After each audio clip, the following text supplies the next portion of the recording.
a gentleman called John Bosco Kibalama. He was abducted on 3rd June 2019. It's been 7 years since.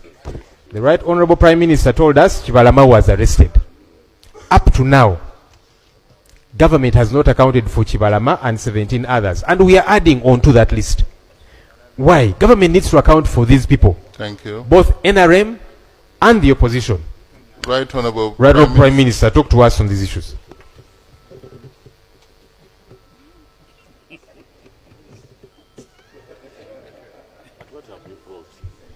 Right Honorable Speaker and honorable members,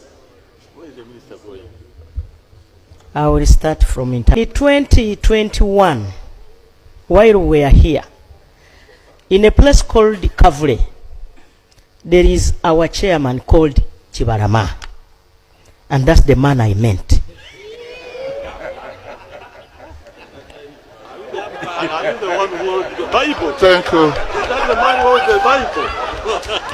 VP, Your Excellency. For the last 7 years.